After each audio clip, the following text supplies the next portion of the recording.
Yeah, hi, I'm Devram Lingnau. I'm one of the European Shooting Stars 2025, and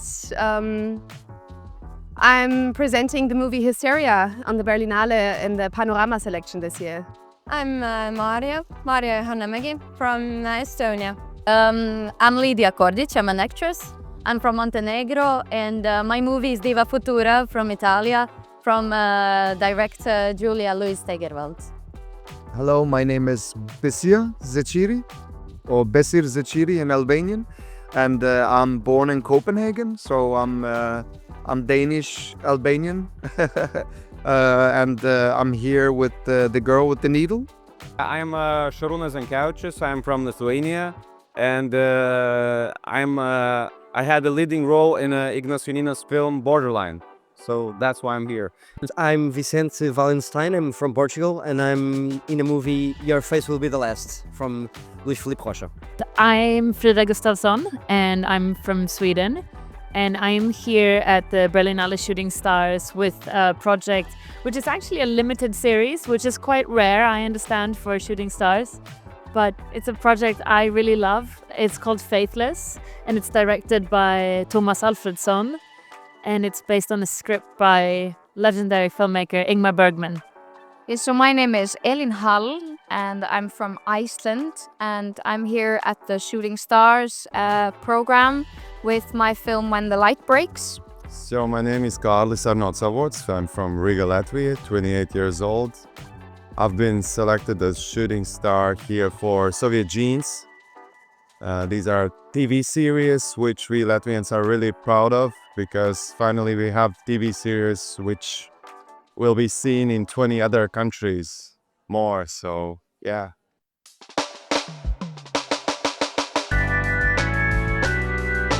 A lot, actually, because I was following the program, I was always looking who's the shooting star since I was little. And so it feels like a great honor to be one myself, A lot, because it's recognition, and as an actress, it's so important that what I do, like someone likes it, or someone feels that it's something I should do or people should watch. So this is like yes, you should do it. Well, it means a lot. It means a lot because I come from a small village in Montenegro. It has approximately 800 people in it. So this was only my wish, I always wanted to be on big stages or something, but I believe that it's not really possible. So this is like a dream come true for that little girl, It means the world to me, it's a big opportunity to, get out of Denmark. I love Denmark, but I also, as many other actors, have a dream to work in the UK or work in the States. So I hope it means that I get some new roles outside, but you never know. It means the world to me, I've been dreaming being here for years, I was nominated actually last year as well from Latvia, but I wasn't chosen, so this year they took me, so it means a lot to me. And I've been following the program, and a lot of actors who, like for example, Franz Rogowski is one of my favorite actors, The Great Freedom, yeah. And it's just for an actor from a small country like Latvia, the visibility is so important, because otherwise you're just not getting the opportunities, and it doesn't matter how talented or how unique you are, you don't have the chance. So these kind of events is so important for actors like us from Baltic states and Eastern Europe, and I'm thrilled to be here, really happy. Well, of course, I'm so happy that my work was recognized, and I'm so happy for Lithuania because recently we had also another shooting star like Lithuanian. Last year it was Džiugas Grinys. So it's just says something about our industry. Maybe we're like going into really great direction, It's actually a dream come true, actually. It's a program that I've always looked forward to. And it's a big opportunity for me because Portuguese industry in the cinema is a growing industry, and I really feel that it's going to be a window opening for me to have access to different projects and international castings, and that's amazing. It's just been such a privilege. It's obviously a huge networking event, press and award. Like, it's just been crazy. I've just been so honored to be selected into this program and meet all of these fantastic people. It's a blast.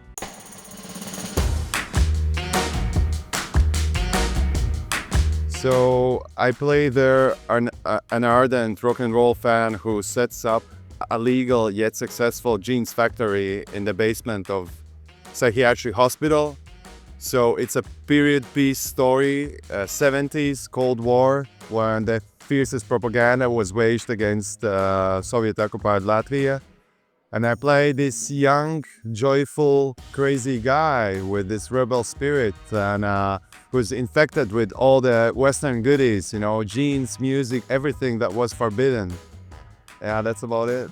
It's really a dream part. Marianne is, she's an actress and she's married to this jazz pianist, and they live a very bougie, comfortable life together with their young daughter. But her life is kind of stopped a little bit. She's existing in this vacuum where her husband is away a lot. He's very successful.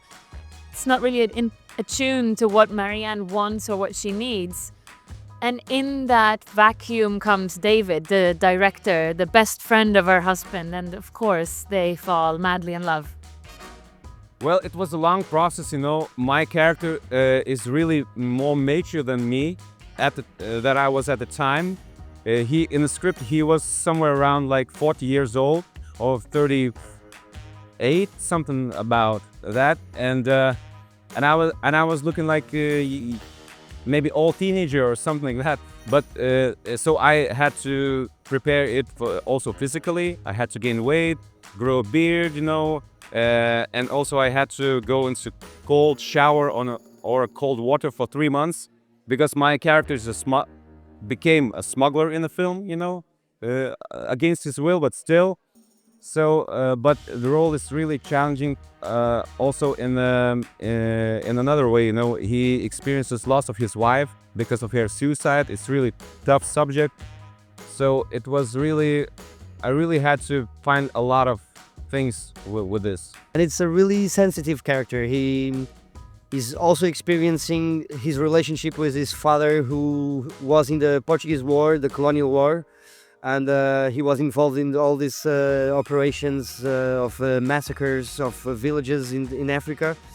And so it's about his relationship with the music, but also with his family past. And as he gets to get better and a better pianist, he starts to reject to play some pieces of some composers, because he develops this intellectual relationship with the composers' lives, and so he understands that most of them had struggled a lot in their lives to become composers. So one by one, he starts to reject to play first Beethoven and then Mozart, and it becomes a big fight between him and his teacher. And in the end, he loses his mother to a cancer, and then his father to a depression. And yeah, it's about how music transforms a musician's life, but also about the social context of the Portuguese after the Revolution Portuguese. So it's a movie in the movie, and it's the movie in the movie is about the racist attack in Solingen in the beginning of the 90s in Germany.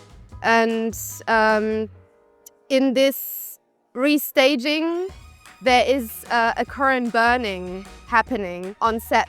And most of the crew members on set are Muslims or socialized as Muslims. And so due to this current burning, there starts like a discussion about whether it is all right for the freedom of speech and the freedom of arts to burn like religious symbols.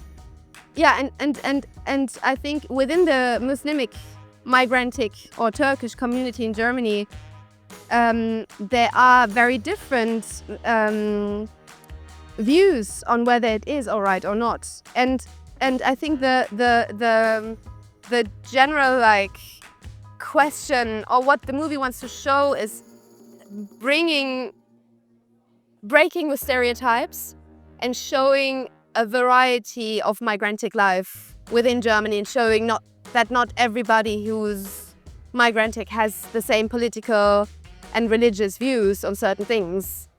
And to really break those stereotypes, I think, is the aim of the movie. So I play Peter. It's a period drama, and it's after the post World War, the First World War. Yeah, and his face is totally destroyed, and he doesn't want to come back home. And this was the time where facial surgery started, to be a thing, the cosmetic surgery, and yeah, how like it's a crazy process. I said no to the casting director because I thought I would never get it, and it would be easier to just say no, Okay, the movie is about porn industry, starting the agency of porn industry in Italy in 90s and 80s. And Titolina is one of the most famous porn stars ever in the world. So it was a huge responsibility. I didn't know about her before. I haven't heard. So it was good thing maybe because I started from a blank space. But from the other hand, it was a huge responsibility because everyone knows her. And for me, it was a really nice time to analyze all that, her and also myself inside everything. So I enjoyed it so much. It was so good.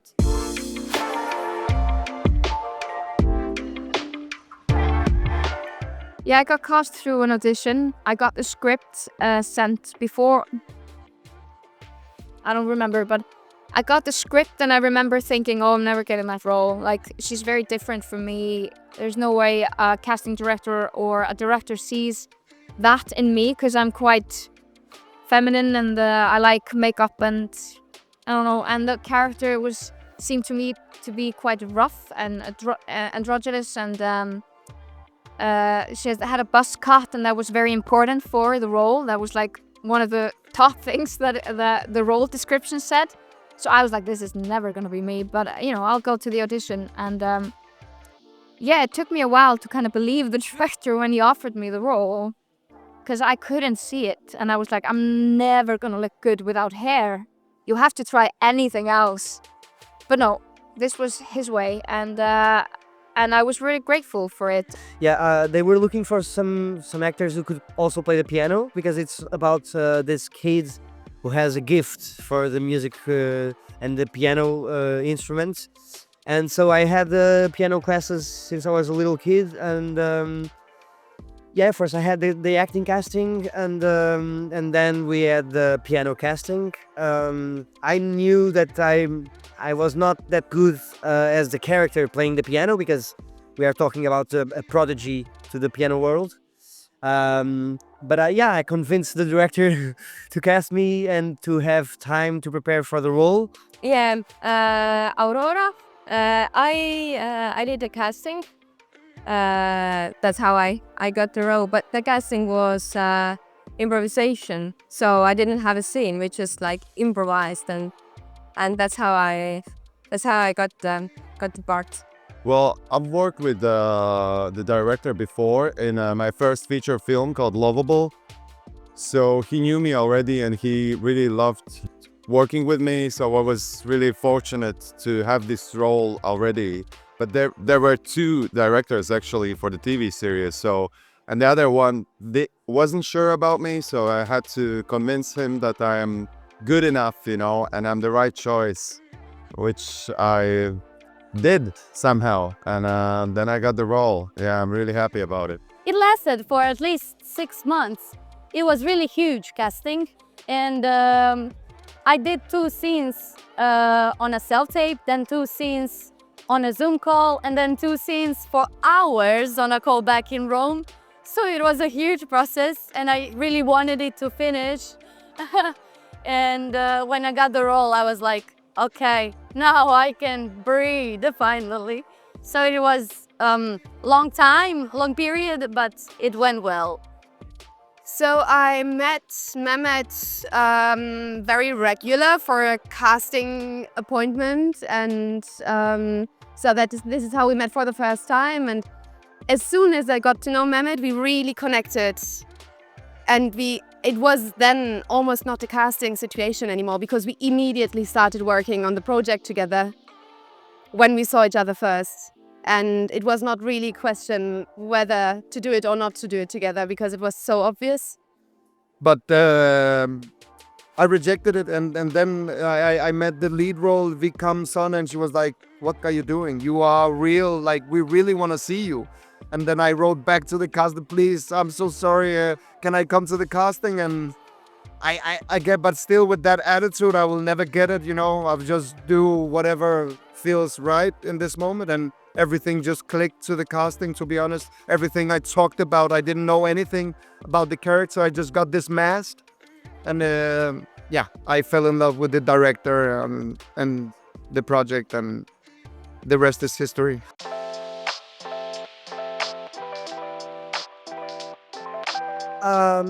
I don't feel that much the struggle to get out of the character, because for me it's all about the moment that we are filming in.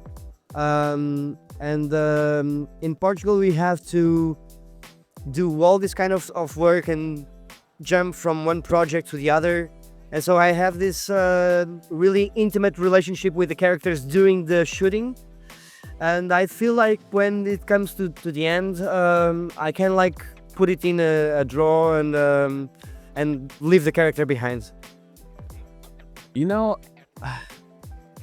it's a part of a job, you know, that really excites me. You know, you get into experience for a month or a month and a half, you know. So at that time I just live through the process, you know, and try to find something interesting and working, you know, try to get things work, you know.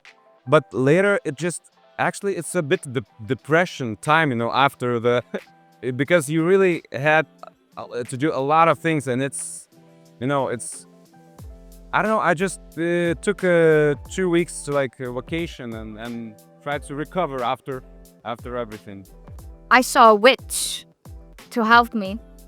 I don't think I got stuck in character, but I think the body sometimes doesn't really know what's real and what is pretend.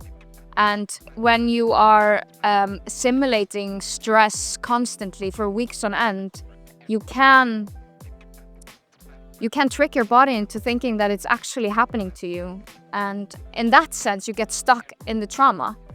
And I experienced this, unfortunately. And yeah, I was looking at a lot of ways, like yoga, meditation, rest. And then somebody recommended actually a kind of a psychic witch in Iceland. And I did not believe in it, but I decided to try.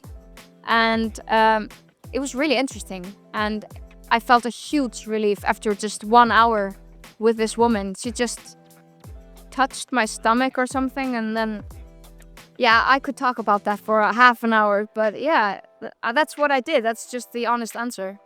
Oh, easy. You know, it's not that hard. You just have to have a switch in your head. It's like, I'm into it for months, okay? But it's really interesting because that is a real person, you know? And my wish was always to portray a real person. And it was my own version of it. So I found some similarities. So it was easier for me to go back to myself. It's not that hard, really. If I have a chance, then I'm alone and I go to nature, I go to a countryside, and I'm just with my own thoughts and just kind of enjoying the nature and being in quiet. I don't think about it so much, you know. I just the mask helped me so much, you know. Very easy to do actually because you don't have to play or anything. But yeah, usually I don't think about it actually. I'm not in that way method. I do all my work, you know, before and yeah.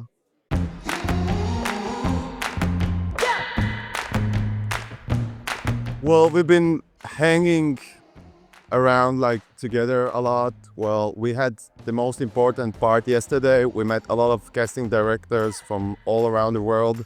So that was the most important deal. I was scared of this press conference before, but right now I released it, and one-on-one thing is much better thing for me, you know, as in acting, just your partner and you. So yeah, now we still have the award ceremony. We have some dinners, have some industry things, you know, a lot of networking, you know, a lot of talking.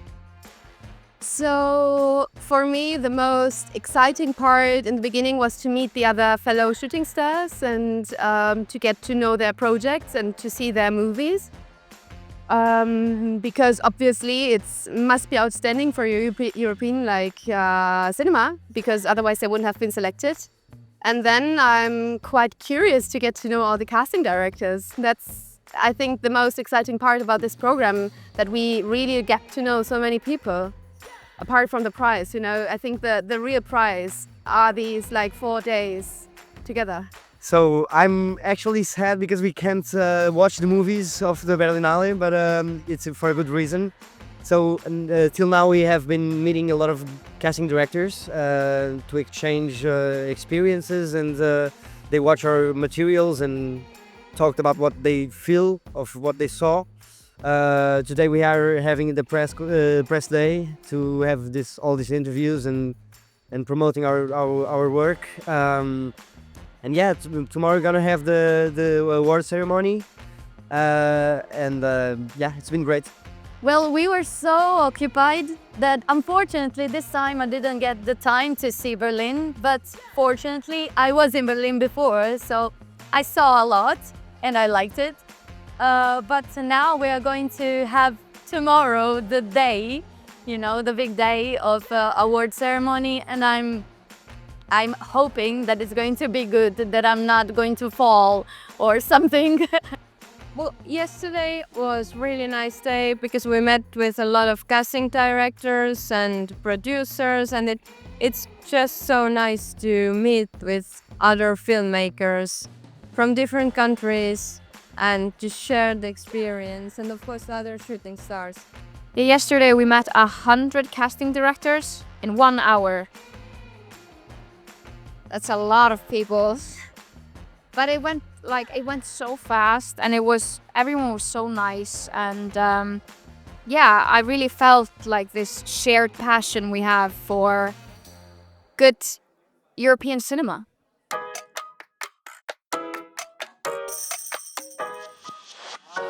You know, the thing is that, as I said, our country is really small. Our film industry is really small, so we do a lot of things. I play in the theater. Also, I do all kinds of voice actings, voiceovers. I filmed in film in a TV series, in films, in short films. You know, so there's a bunch of things you need to do, like in Lithuania, if you're a freelance actor like me. So sometimes it's a real struggle.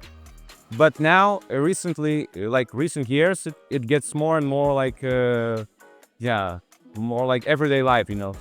I work at the theater also, so then I have shows and yeah, new productions also coming. I have a TV series coming up. We are starting the shoots in March. That's so soon. I'm so scared. No, and it's a television series about a natural disaster. It's like a thriller, Avalanche. Yeah, and it's very action. So I've been going to the gym since December, pumping. Trying to get myself ready for the cold weather because it's going to be extreme. I mean, shooting in Iceland in the summer is cold, so you can imagine going to the countryside in March where there's snow everywhere and doing scenes outside. I'm slightly terrified, but I'll be fine. Well, I have to finish my feature film where I play a woman character, which Uliana Semyonova. We already have done the most of it. We still have 4 days to go, which we will finish it in summer, but there's a lot of preparation to be done, and we will rewrite the final sequence of the script. As I was a scriptwriter for that film, so I'm involved in that as well. So it's a lot of work, and we will have the second season for Soviet Genes. Well, now it's theater play, opera theater play. So I cannot wait to start. We just started 2 days before coming to Berlin, so I'm going to jump in again. And after that, I don't know, life is going to happen. So I have a lead role in a film. I'm gonna do my first lead in a feature film. Start in spring. So that's the main thing I will do. I can't tell too much about it, but otherwise yeah, there's a little talking, you know, with the UK, and so I really hope that I can do something outside Denmark very soon.